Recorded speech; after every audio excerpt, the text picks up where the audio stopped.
To our monthly PrimePay broker webinar. We know that each of you have many things in your schedule that get in the way, so we truly appreciate the time that you've taken to set aside this hour and sit with us here today. And we're thrilled to have you. My name is Steve Jackson. I'm the Senior Vice President of Strategic Development and Channel Sales here at PrimePay, and we want to welcome you here today to this webcast. Just a few particulars before we get started here today.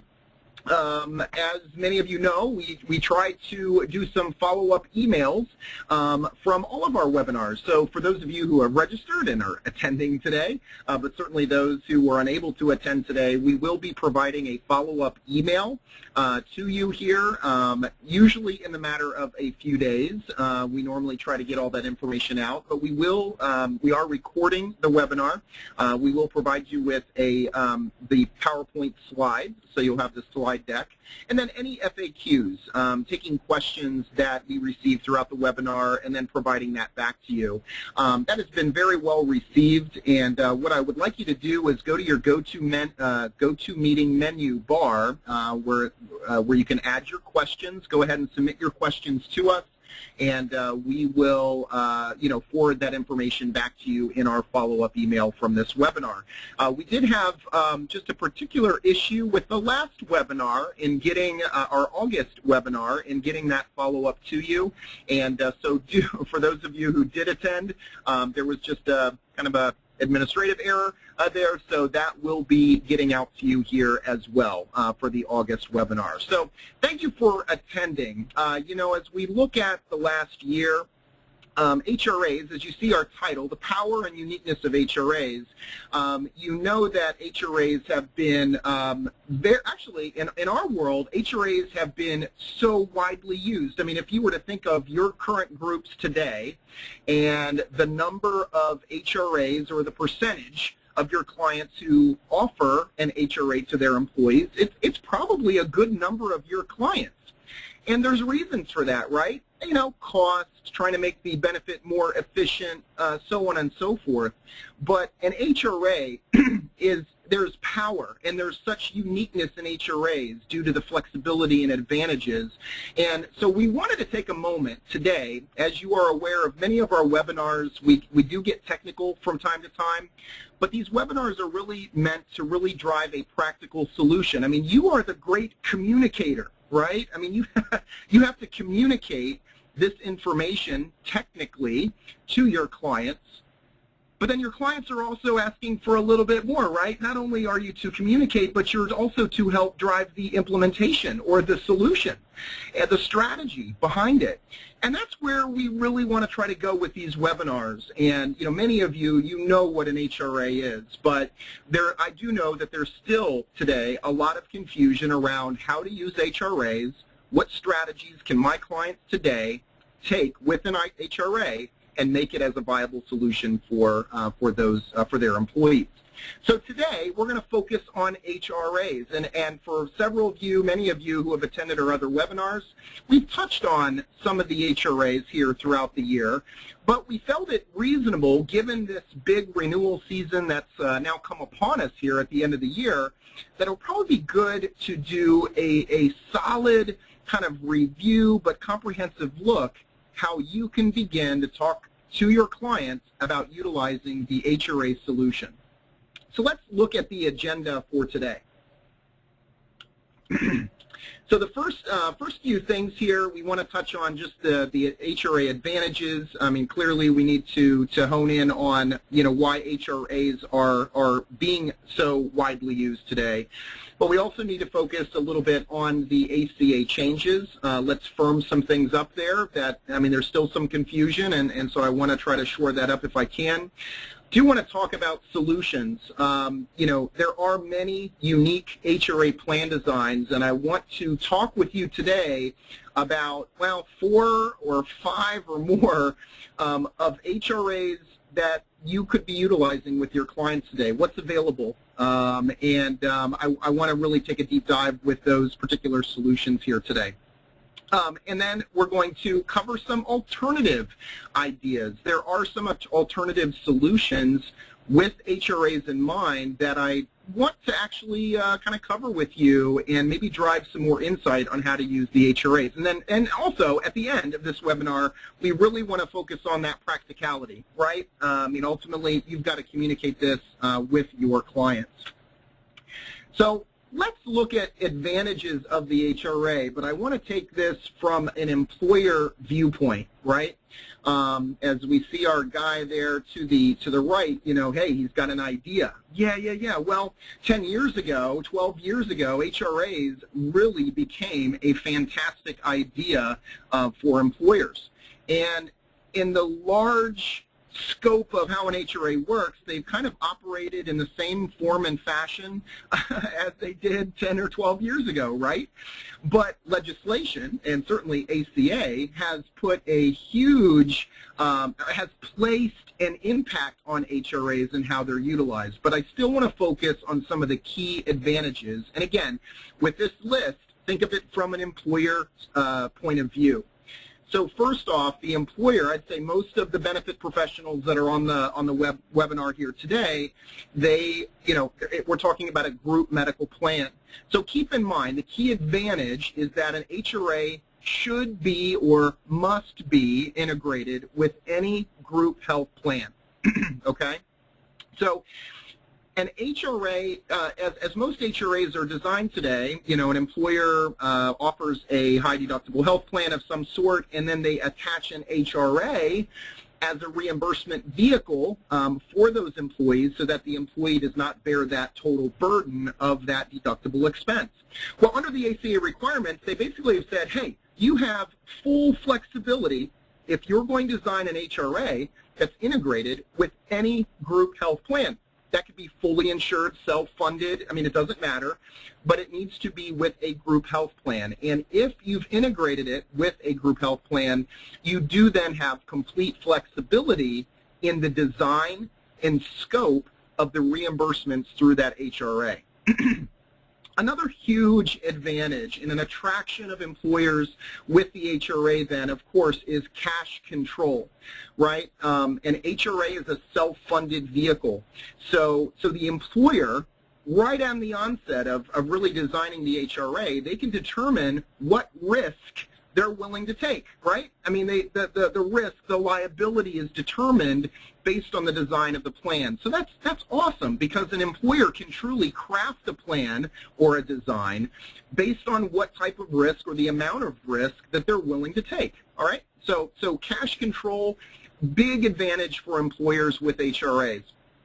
The fourth is cash flow. So you all are aware, clearly like from an HSA, if we were to just draw a comparison here real quick for an HSA, if an employer made a contribution to an HSA, those dollars within the HSA are immediately the employees, right? They're the individual. So if that employee left the company the next day upon receiving those dollars, they can take that money. It's not the employer money anymore, right? So that's still good. We want to talk about that here a little bit today. HSAs are a wonderful vehicle. But in the same token, what's attractive to employers with HRAs is that they can control the cash flow, meaning they can have this risk, right? The cash control aspect, they've determined what risk they're willing to take, the amount of money that they're willing to reimburse through an HRA, but it's a commitment to pay. It's a promise to pay, right? So if an employee then goes out and has a claims processed, then they would then get reimbursed. But the employer is not just reimbursing you, let's say $1,000. They're only reimbursing that until that individual has incurred the expense that has been part of the design of the plan, right? So cash flow is a big deal. The employer holds on to those dollars until that claim is actually until a claim is actually made, and processed, right? A service is utilized. All right, so that's cash flow. The last thing then is carryover and spend down. Now, we don't see this a lot in a lot of HRA plan designs, but do note that an employer advantage, and this goes to the flexibility of the HRA plan, that that there is an ability to roll over dollars for that employee within the HRA year after year after year. So think about the health FSA a second, that has a rollover provision. Woo, fantastic, right? Up to $500 per year. Beautiful. Well, the HRA, the employer can actually determine what amount gets rolled over. Could be 500, could be 1,000, could be more, could be less. And that employer can, based on the plan design and ultimately what they're trying to derive out of that benefit, they can really design a plan that this employee or even former employees, say retirees, could have money billed as they are employed within the HRA, have it roll over year over year, and then be utilized even into retirement. So you see a lot of retiree types of HRAs. And ACA has clarified some things there, and I'll touch on that here in a little while. But these 5 things are key things to an employer, because you're having that connection with that employer first. You need to talk about really their view of the solution, right? And so an HRA, you're going to want to capitalize on some of these key points because it's going to be those key points that are going to attract that employer to this solution. Let's touch briefly here in regard to ACA and what has changed HRAs due to this legislation.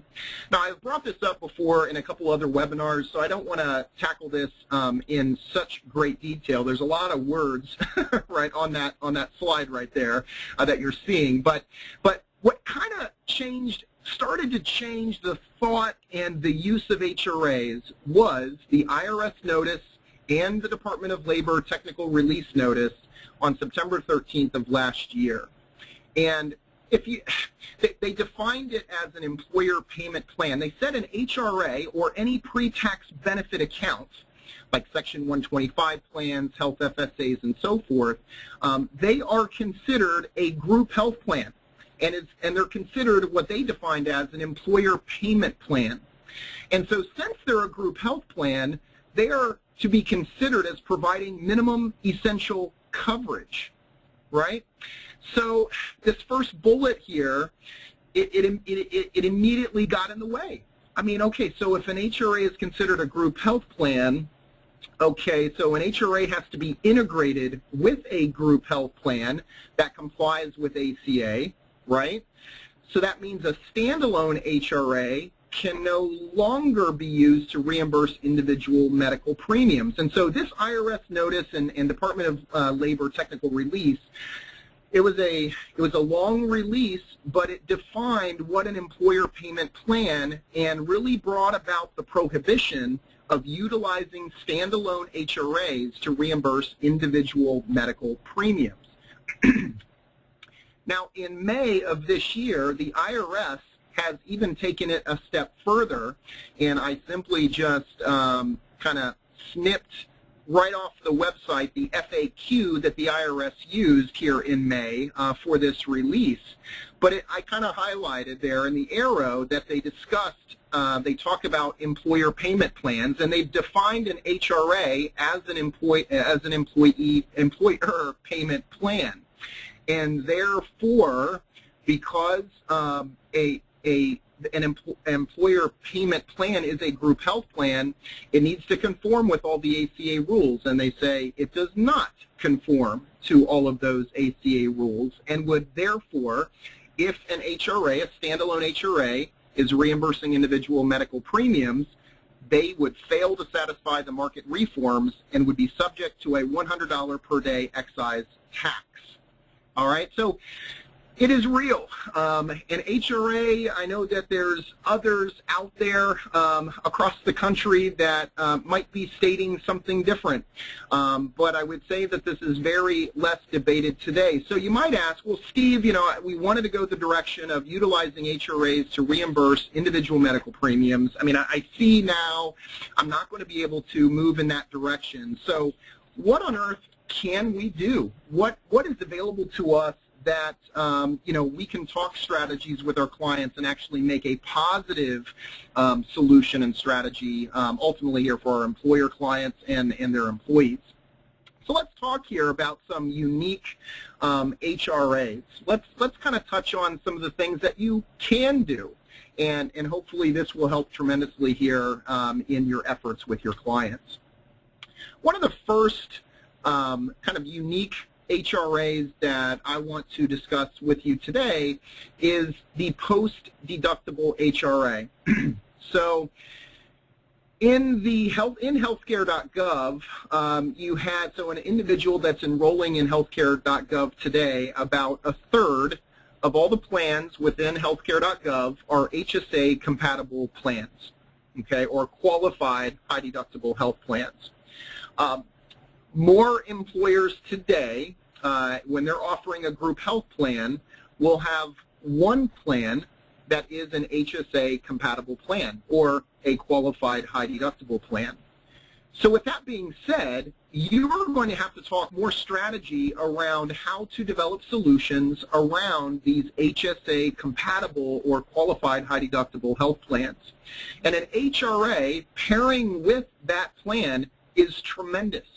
This is my most favorite plan design because it provides such a great balance for the employee, but also for the employer. So let's just take a look at this here real quick and just define it here a bit further. So in this example, I'm showing a qualified high deductible health plan. Let's just say it's a PPO for lack of a better network. But we've got a $3,000 single, $6,000 family. And let's just say it's covered at 100%, so 100% co-insurance thereafter, okay? Would we recommend that? Not necessarily, but let's just assume here at 100% with the 3.6 deductible. So you might ask, well, okay, I have an employee. Let's take this example because we want the employee to contribute to an HSA, right? I mean, it's an HSA compatible plan. We want employees to be able to contribute on a pre-tax basis, into their account. We want them to build on an account. But yet, too, depending on where the employee is coming from, like type of medical plan prior, this deductible may be just astronomical, right? A huge burden, financial burden on the employee. So you might be asking yourself, well, or asking me, Steve, how can they put an HRA in there? I don't think that you can put an HRA and an HSA together. Well, you can with some stipulations. So an HSA, the federal minimum deductible for 2014 is $1,250 for single and $2,500 for family. So as long as an HRA does not start reimbursing any dollars prior to $1,250 or $2,500, then that would mean that the employee can, and they're not restricted, to contribute to their own individual HSA account. That means an employer could make a contribution, the employee could make a contribution to the HSA, all the way up to their maximums, the annual maximums for the HSA. The HRA then comes in once those minimum deductibles have been satisfied. So $1,750, so they'll reimburse the remaining $1,750 for single and reimburse the remaining $3,500 for family. So in this example, this is kind of a fixed dollar amount. The HSA, listen, employee, you've got the first portion of $1,250, $2,500, but once you hit that deductible, or once you've satisfied that minimum deductible of your overall deductible, I, as an employer, will begin to reimburse that second half, that second part of the deductible. In this case, $1,750 and $3,500. So just thinking about some considerations here for this plan design, tax-wise, what are we doing? Well, from an employee standpoint, they can make pre-tax contributions into their HSA, which then grows tax-free and then can come out tax-free for any qualified medical expenses. That's tremendous already for an employee, but also think about taxes. What about the HRA? If they incur any expenses over that $1,250 or $2,500, they can receive an HRA reimbursement. Well, guess what? That's tax-free. The HRA under 105 allows that reimbursement to be tax-free for the employee. Also think about taxes for the employer. If the employer wants to make a contribution to the HSA, that's tax deductible. If they make a reimbursement through the HRA, that's tax deductible as well. funding. The great part of this strategy and this solution as part of the funding is that you have two vehicles. Now the HRA, let's just speak to that. You know, that's 100% employer-funded dollars, okay? So from an employee perspective, beautiful, right? I mean, I don't have to fund that. They're giving me that money. That's a promise to pay. That's a commitment to pay if I incur certain expenses. But then the funding really occurs, which is nice and it's convenient, where the employee and or the employer can make contributions to the HSA as well. Again, all on a tax-free basis. Compliance. Now, there is still compliance that's needed. An HRA requires plan documents, right? So there's going to be substantiation that is required for fulfilling claims through an HRA. The HSA, you do have some document exposure with a Section 125 plan for an HSA. You don't have any claim substantiation, but there are compliance measures, you know, that employee is using those dollars out of their HSA for qualified medical expenses and so forth. And then the last thing is COBRA. I mean, you guys understand, you know, based on the employer size and state continuation rules, the medical plan is going to carry a COBRA qualified event of some sort. But do also understand that if the employer qualifies under federal COBRA, that the HRA is COBRA qualified as well. So just some considerations. It's not a, you know, it's not something to necessarily stay away from. It's just a known fact that an HRA is going to be considered a COBRA qualified benefit. So just understand that. But very flexible. I'm giving you kind of the minimums here of $1,250 and $2,500 for the HSA minimum, but it can be any amount above that. Okay, so that can actually vary. So this example here is specific to a fixed dollar amount with the HSA first, HRA second. Another example of the post-deductible design would be just to flip it here on the HRA side. Let's say that employer goes, well, look, I want my employees to be able to put dollars into their HSA. I want that. That's critical. That's very important for me as an employer. But I don't know if I'm willing to reimburse, you know, 100% of the $2,750 and the $3,500 in this example here that I'm showing. So what I'd like to do is have the employee share in a little bit of that cost all throughout the remaining part of the deductible. So in this example, I'm showing kind of a percentage split of the HRA. So I'm showing a qualified high deductible health plan, so an HSA compatible plan, $4,000, $8,000. The HSA minimum, again, the HRA cannot begin reimbursing any dollar of that deductible until the federal minimum deductible has been satisfied, which is $1,250, $2,500. But now the employer kind of shifts gears and says, okay, I'm going to reimburse 80% of the remaining balance of their deductible, okay? So now they're sharing, right? The employee is incurring expenses. You want them to be good consumers, right? And making right choices. And so by having a little skin in the game for each employee at an 80-20 level, the employer is taking the biggest burden off the employee's shoulders, but in the same token, that employee still has that skin in the game so that they're actually hopefully asking questions and again, being a very good, a solid healthcare consumer. But as we look at the analysis of this plan design, you know, we do want to focus on the employer and the employee, okay? So with the employer, you know, think about this. The employer has some flexibility. They have flexibility to contribute, if they wish, to the HSA. By going to a $4,000, $8,000 deductible, the employer might have saved some money, clearly, on the premiums. And so they might want to give back and help get an HSA account funded early on for each of those employees. But also you have the kind of the utilization, right? So what's the risk in it for the employer for the second half of the deductible? And how much utilization is that employer going to have in an 80-20 split? How much utilization would they have in a fixed dollar amount? So with an employer reimbursing through an HRA on that last half of the deductible, the utilization rate's going to be lower, which means less risk, less liability for the employer. On the employee side, that HRA on the back half is wonderful, right? Because if they were to have kind of a bad medical year for their family, the employer is saying, look, I'm going to reimburse 80% of every dollar once you get past your $1,250 or $2,500.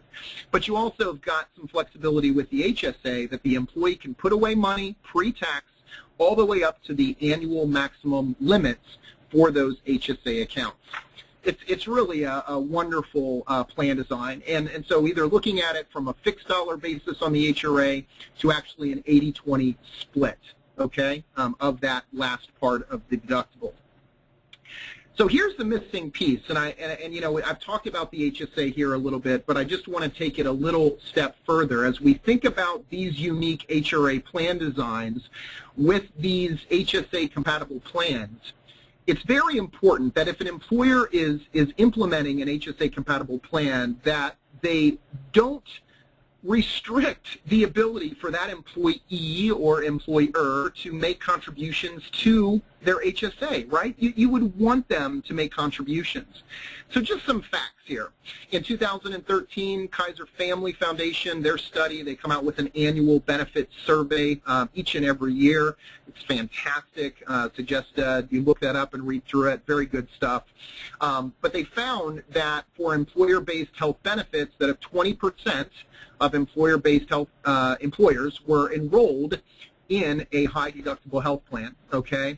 The average employer HSA contribution is $653 for single and $1,150 for family. It has become very consistent over the years when employers have adopted an HSA-compatible plan that they have at least in the first or second or even third years, they've taken a moment and actually made a contribution to that individual's HSA. You got to get it funded, right? I mean, what's big objection that individuals have is, oh man, well, I have to contribute to it in order for me to pull the money out. And it's not like a health FSA where I just have that money available to me, from day one. I have to build.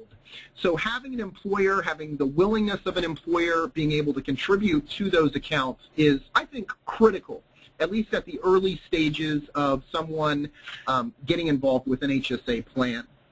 So look at those contributions. Think about that. Look what I just put up there. So what are your employers doing with HSA-based accounts with their employees? Are they contributing? That's the average. That'll be a good discussion point that you will want to have with your employers on that specific topic. The contribution limits. Now, as I spoke about this post-deductible HRA, I said, okay, the federal minimum deductibles have to be satisfied, right? So the HRA cannot come before that minimum deductible amount, that $1,250, $2,500. But if they don't come before that, guess what? The employee can contribute up to the annual limits every year. So for 2014, the 2014 is on the left, the 2015 numbers are on the right, but the maximum that an employee can contribute as a single for this year is $3,300, and for family, $6,550, and then a $1,000 catch-up for those 55 and older. So think about that. So you might have a deductible that is, and I'll just go back here a second, actually, go back here. You might have a deductible here of a $3,000, $6,000. Well, guess what? The employee is only responsible for the first $1,250 in this example, but yet they could contribute all the way up to the full $3,300 as a single and $6,550 as a family. So they can actually, I mean, if they could do it, if they could max it out, they could max out their HSA, but yet they have the protection of the HRA to really cover any of the back half deductibles that they might experience. So as you think about, I mean, there's power in the HSA, okay, and that's a, so in just developing an HRA strategy and a unique HRA strategy, you don't want to just stay there. I mean, there's other things that it may touch or might benefit an employee, and an HSA is certainly one of those solutions that you're going to want to ultimately drive and provide education for to that employer. So I want you to think about these last three things. So in setting up the HRA, again, this is integrated with a group health plan, so the HRA could be designed a lot of different ways. Could be a fixed dollar, benefit like I showed you in the first example. You could even do a matching type of a formula for the HSA where they could, as long as the employee puts in $1, the employee will put in $1, into the HSA. And then even so, there's no matching for an HRA, okay? So not to confuse you, no matching there because, it's only employer money only. But you can establish matching contributions under a cafeteria plan for an HSA. A couple other things to think about and consider. You have most of these employer groups are offering an HSA compatible plan. Well, and let's say your employer, they want to implement an HRA alongside of that, just what I had shown you. Well, guess what? The owner, so let's call it a 2% or greater shareholder in an S-Corp, they're unable to actually participate, right, due to owner restrictions, all right? So under Section 105, there are some specific ownership restrictions that are in play. Well, if they can't participate in the HRA, can they participate in the HSA? Well, they can. Now, they may not be able to make pre-tax contributions in a Section 125 plan, but an HSA is a great vehicle for that owner to put money in. It grows tax-free, and it comes out tax-free for medical expenses. So in this case, even though an owner may not be able to participate in an HRA, okay, just given the rules, specific rules, they would or should be able to contribute to an HSA, and that's fantastic. So there are some owner restrictions, but there's still a solution there for you to have. Let's just look at some common concerns, and these are relatively, kind of in your face. I mean, you do see it right away from some of the advantages and disadvantages of an HRA. So let's look at these, but let's break these down from an employer perspective and also employee perspective. So, an advantage to the employer, right? They're going to look at a higher deductible plan because they're saving money in premiums, right? So if an employer could adopt an HRA, they're going to look at a higher deductible option, because that's going to drive the cost of that to the employer way down so that they actually can then use the reimbursement of the HRA to kind of fill in that deductible gap. The design that I just showed then, a post-deductible HRA, greatly decreases the utilization rate of the HRA, right? So the risks and the liabilities to the employer is going to be diminished, okay, because the HRA is not reimbursing first dollar expenses. They're reimbursing kind of second half expenses, all right? So it definitely decreases the utilization rate. I mean, clearly an advantage to the employer as well is this is treated as a business expense. So any reimbursements that are made, they would be able to deduct that, okay, directly from their tax return. From an employee perspective, the advantages. When you think about this particular plan design, if done correctly, right? If the employee and or employer can make contributions to that HSA, technically, we're building a nest egg, right? I mean, we're building a nest egg for future, retiree medical costs.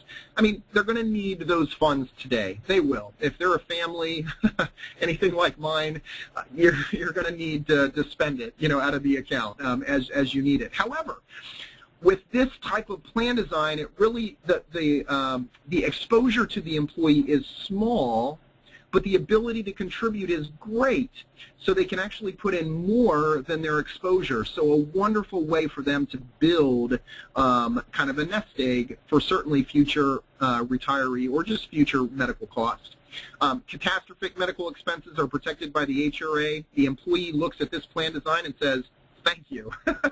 All right, I got this little bit of exposure here up front, but wow, okay, if I incur any claims past that amount, you've got me covered. That's huge. And clearly, lastly, is the tax advantages like I spoke about. Disadvantages. I mean, a lot of you might be sitting here, as you listen to this, as you look at the screen, you go, well, holy cow, Steve, this seems complex. How on earth are we supposed to communicate this? You're telling me there's an HRA benefit, there's an HSA contribution, maybe an employer contribution, an employee contribution, an HSA account that has to be, opened and funded, and how does that all get done? So, it's all how you look at things, right? But clearly, a disadvantage or an objection that can be out there, concern is just employer. How can I communicate this? I need my employees to understand. I don't need them to feel that they're entering into this very complex benefit. I want to make sure that, our voice is heard and that they understand what this offering is all about. That's why we do say, an employer, which can be a disadvantage because it's funds going from the employer to the account, but you know what? An employer should be committed to funding their HSA or funding a portion of that HSA for the employee. Now, those dollars are immediately those employees, right? So they kind of lose the ability to control those funds any longer, like the HRA. But, it is kind of a disadvantage for an employer because we would strongly, encourage an employer to make contributions to the HSA. And then lastly, you know what? Regardless of a deductible expense, what seems little to some is a lot for others. And so an employee might look at any deductible based on the labor force and the population of that employer. You know what? That out-of-pocket medical expense could just be too great. So the employer's really going to have to look at that plan design and really determine what might be best so that financially the employees can get through that specific benefit. The employee might also look at this as a complex medical benefit, right? Again, kind of to the employer's bullet of just, there's a lot of moving parts here. Wait, I got an HSA. When do I use that? How do I use that? I can contribute. Wait, my employer's giving me money? Okay, wait a minute. I hit a certain dollar amount, and now I'm getting an HRA. All those things can come into play. Again, I think communication will solve a lot of that, but still, when that first blush, that employee might see that as a complex medical benefit. And the employee, too, again, financially can be a disadvantage. You know what? They must be committed to fund the HSA as well. This thing works when all of the components are being utilized, and an HSA, whether the employee is making the contribution or the employer, there needs to be a commitment on both sides of that aisle. So a wonderful plan design, but you do need to look at those advantages and disadvantages to understand what is best for the employer and the employee. Another way to look at things, and another unique plan design, is the percentage split plan design. Okay, well, these are crazy terms that we're using here, right? Percentage split, but that's what it is, a percentage split plan design. So this is where this could be not only an HSA, actually, let's say it's not an HSA compatible plan. I mean, many of your employers may not have, clearly, an HSA compatible plan yet. They've not adopted one or offered one here as of yet, but they still have a high deductible in place. Well, another unique plan design that can be used is this percentage split, where the employer has agreed to share in the cost of the high deductible health plan. Okay, they've just said, look, you may not have an HSA available to you, but you do have this big deductible, and I'm willing, as an employer, to reimburse a percentage of every claim throughout that deductible. Now, the beauty of an HRA is that you can define that percentage split, or the employer can define it, based on their risk. Remember, as I talked about cash control, determining those liabilities and the risk. So, depending on the overall plan design, that employer can say, well, look, employee, hey, I'm going to cover 80%, you cover 20. It could be 75, 50. It could be a fixed dollar in the very beginning and then a split. So a lot of different ways that you could, I guess, establish this particular plan. But this is very simple. When you look at this concept, this unique plan design, you really get an easy sense of, okay, if you hit any portion of your deductible, your employer is going to pay 80% of it, and you pay the rest. you know, and so that's a simple concept, very easy concept that employees can understand. You know, and some things to understand. Now, as I show in the third bullet point, you know, the carrier might cover 100% of the medical expenses once the deductible has been met. I mean, that can happen. There could be coinsurance after the deductible has been reached. Now, what this percentage split design could even continue doing is the HRA could continue to split the difference all the way through the coinsurance. So that might be another thing to look at in regard to that. The last thing then is the FSA. You know, don't forget kind of that corresponding account that could be in place for that employer, where anything that portion that the employee is making, so in this case, in this example there before you, 20%, well, guess what? You know, that FSA could actually pick up that 20%. So the HRA is funding 80%, that's tax-free, and then the employee could fund the remaining 20% through their FSA. Oh, tax-free. You know, again, these are wise solutions because we're saving so much money in just federal taxes, state or local taxes, FICA taxes, on this money that's being either reimbursed through the HRA or being utilized through the FSA. So some key things, just some key bullet points that I want to touch on here in regard to a percentage split HRA. Now, what this might enable an employer to do with this unique HRA plan design is to offer a much larger deductible. Maybe they're coming from $2,000, $4,000 today. Well, and I'm not saying they want to do this, but through a percentage split HRA, what if they move to a $6,000, $12,000, a $5,000, $10,000, whatever it may be? You can design the percentage split to really correspond to that risk the employer needs to take, but also what financially the employees can manage through that process. Now, some things to keep in mind: this needs to be an integrated HRA only, so meaning you just have an HRA that's with this group health plan, okay, that you're setting up this percentage split HRA for. But also, too, as I mentioned there about the FSA, you could set up a combo type of a solution where there's one debit card for both an HRA and an FSA.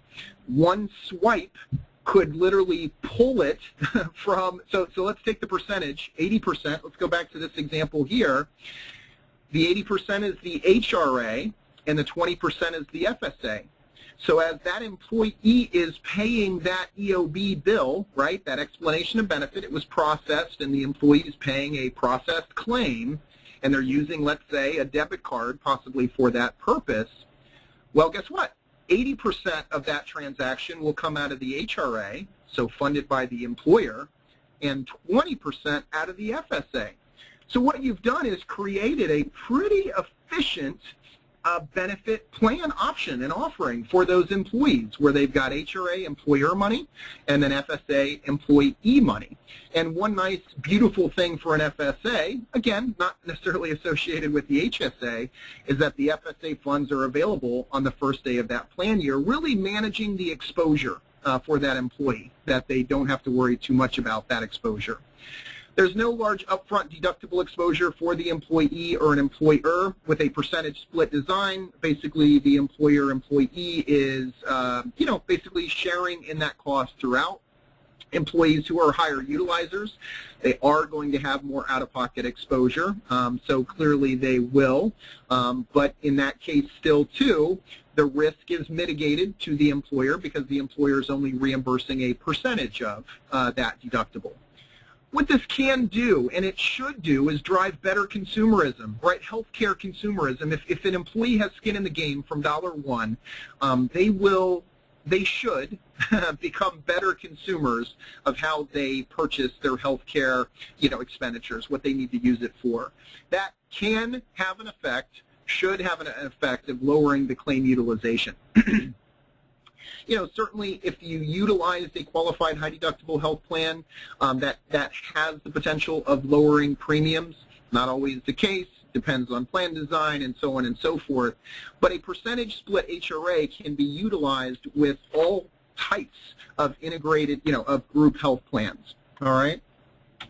What are the alternatives solutions with an HRA that we're seeing more employers look to adopt is, you know what, I think we all get it at this point that a healthy employee equals lower claims. You know, wellness has been preached by carriers and certainly wellness companies, and certainly all over the ACA, because wellness there was a lot of language within HCA surrounding wellness.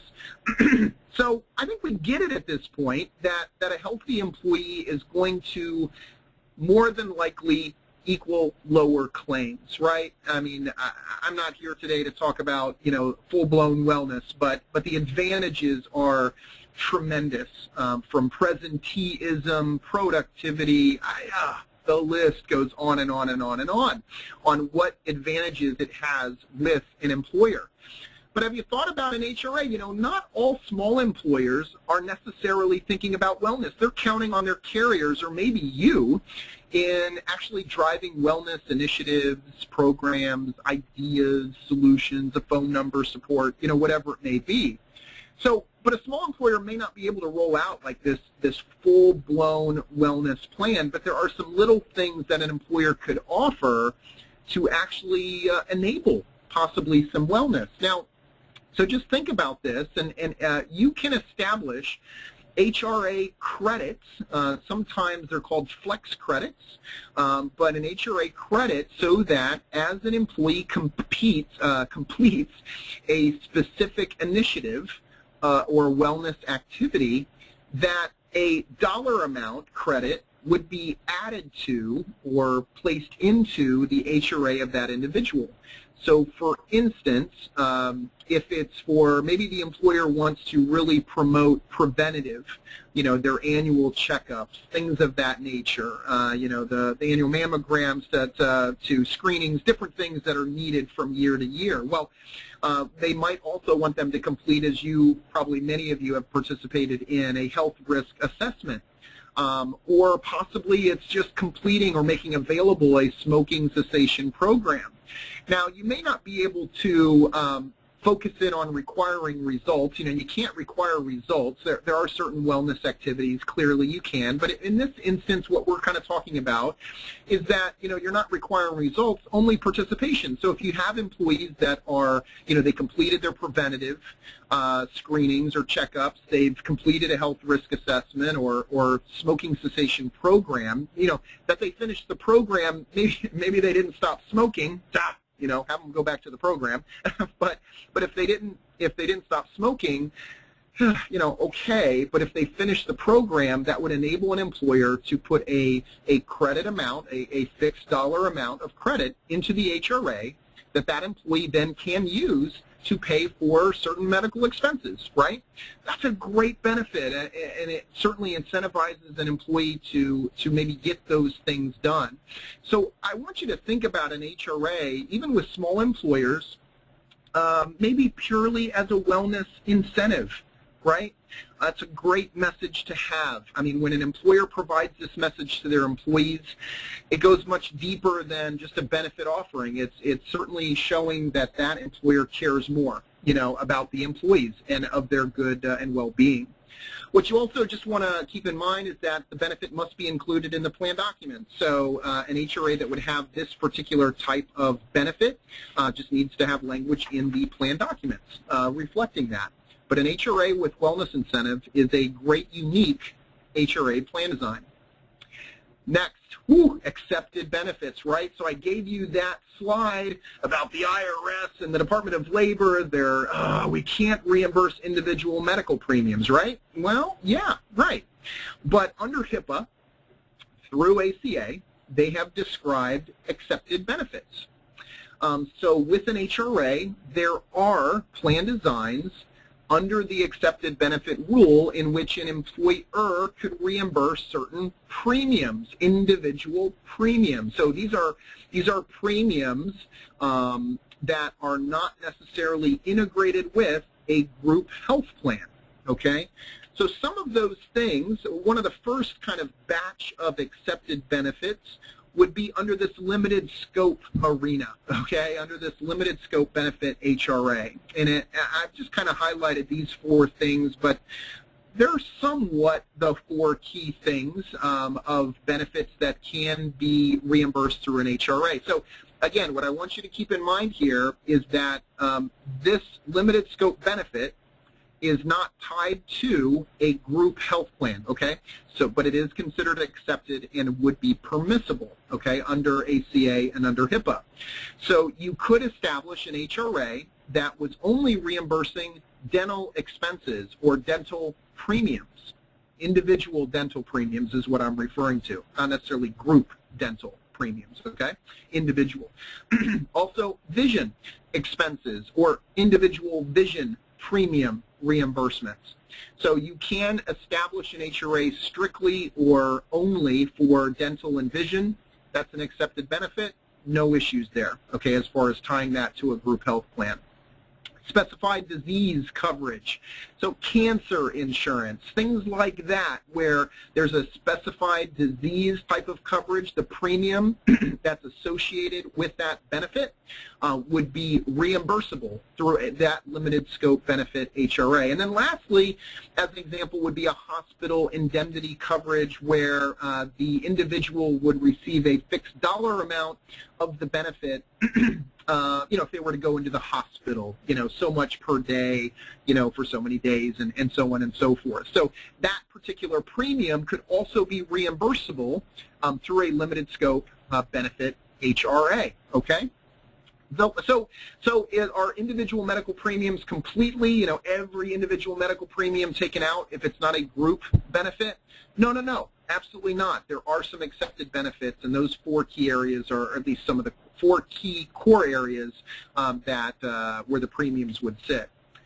The last thing is retirees. One thing that ACA had really enabled through an HRA was the retiree HRA. And ACA has confirmed that, a retiree HRA is considered an accepted benefit. And so that you do not have to have a retiree HRA that's associated with a group health plan. So a retiree HRA, kind of what it states here, it's for those who are former employees, retired employees through a particular employer. So the employer is going to define the retiree rule, right, for those former employees. But a retiree HRA, employer can take money and put it into an HRA that can be specific for a retiree, and those dollars can go towards premiums, so individual premiums, and or medical expenses. So it could go towards dental expenses. Out-of-pocket medical expenses the retiree could use it for. Now, one thing to note, a retiree HRA, as I mentioned somewhat before, it is considered a group health plan. That means it's providing minimum essential coverage, which, if that retiree who was enrolled in the HRA, if they go to healthcare.gov and they enroll in a benefit in which they receive a subsidy for that plan, right, that they chose, because they're enrolled in a retiree HRA, which is receiving minimum essential coverage, that retiree would not be eligible for the subsidy, okay? So what a retiree HRA must have is an optional waiver that's granted to those retirees if they are going to receive that federal subsidy, that premium tax credit through healthcare.gov. So a retiree HRA should have or would have this optional waiver in place for that retiree. Otherwise, retiree HRA, fantastic benefit. Again, it's not a group health plan related, to the employer-sponsored plan. The employer can put dollars in there. Those dollars can grow and then be spent down by that retiree as a tax-free benefit. So fantastic benefit there.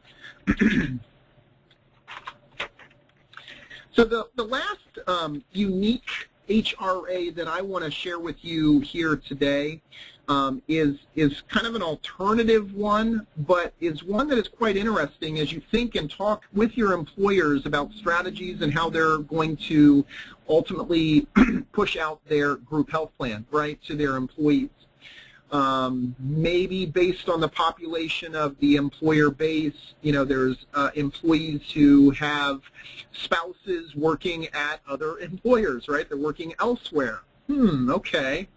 Well, an employer could save some money by setting up an HRA in this fashion. So as another unique HRA solution, an employer can establish an HRA to reimburse co-pays, deductibles, co-insurance of another group health plan.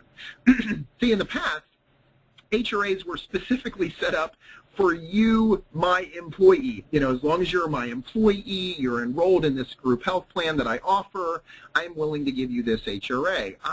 But now under ACA, we now have the ability, or this employer, let's say, has the ability to now set up their plan to say, well, look, employee, if you waive off my coverage and you decide to go and get enrolled under your spouse's plan, I'm willing to set up a HRA that will reimburse expenses you incur on that other group health plan.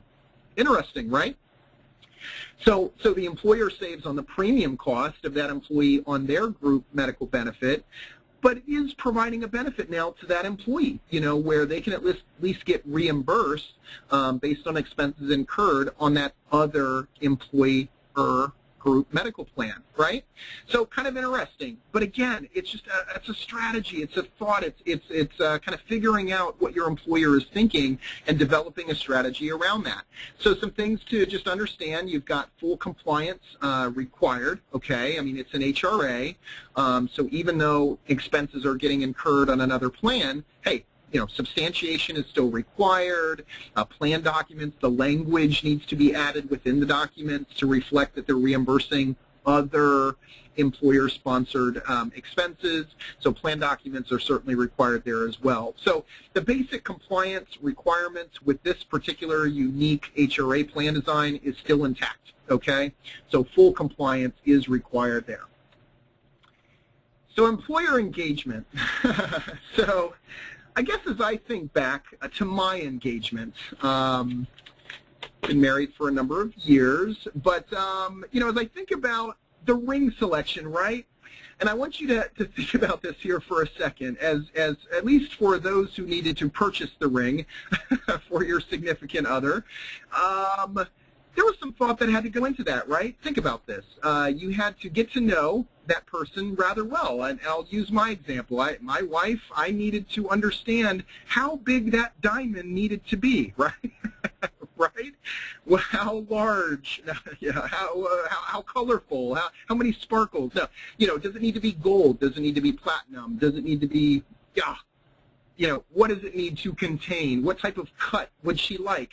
Well, the only way for me to know that is that I would get to know my, at least wife-to-be, right, before I made that selection for her. I'd have to spend time. I'd have to, at least get to know her desires and wants, right? So really what you need to do with your clients is determine their view of the solution. As I talk about all of these unique HRA plan designs today, you're not going to know, right, exactly what might be the best fit until you determine what that employer's mindset is in implementing and offering benefit plans to their employees. You need to understand, how they want their benefit plan to certainly, do they want the employees to be better consumers, to not be better consumers? Do they want to try to change their behavioral habits, in relation to their plan design? What's their financial considerations that need to be in place? As you sit down and talk with your clients, it's one, determining their view of the solution, but also you need to be prepared in developing a longer-term strategy with them. An HRA plan design that you establish today isn't necessarily, or doesn't necessarily mean that it's going to be the same strategy you put in place, for year 2 and 3 and 4. It'd be great if you could kind of develop a longer-term strategy. Think not just 1 year out, but look at 3 to 5 years out to determine the best solution for them. Then you are also going to want to consider, as far as how you engage your employer discussion, you need to detect really how ACA, and I put in a lot of acronyms there, but the Department of Labor, ERISA, HIPAA, the IRS, HHS, CMS. I mean, there's so much compliance measures that need to be taken into account for. You need to understand and be able to provide this communication and education to the employers that the strategy that you're going to develop, how it's going to connect, how it's going to work with or not work with some of these key legislative issues that are there today. The bottom line is driving practical solutions, but I'd even maybe take that a step further and say drive simple solutions. I mentioned that before in the employer and employee advantages, disadvantages, is that, hey, maybe these plan designs seem too complex. You know, how are they going to understand it? You're going to have to really educate, so on and so forth. Yeah, I mean, some of these plan designs are going to carry a more comprehensive communication and education. But at the end of the day, you need to drive, if your communication is there, you need to drive a simple solution so that employees get it, employers get it, and that hopefully you're developing a win-win solution overall. So some great pieces of information. HRAs continue to be used just widely. I know our broker partners, clients have adopted HRAs at a very large pace, and we continue to see that moving forward. A lot of employers are adopting this. So if you find yourself kind of talking strategy but talking about more simple HRA plan designs or just designs that they've been utilizing, again, think about ways that you can develop some additional unique HRA plan designs with your clients. PrimePay, well, I'd love to say, I think we do, but I would love to say that we do make HRAs easy, and please connect with us, one of our channel managers, and really maybe strategizing about some groups that you have coming up for renewal and really drive the best strategy that would fit their needs. So with that will conclude our webinar here for today. I see a lot of questions on the board. We will get an FAQ out to you here after the webinar is complete. We want to thank you for joining us today and just wish you the best of luck and success as you enter this strong renewal season. So with that, that will conclude our webinar. Have a great day, and we'll talk to you all next month.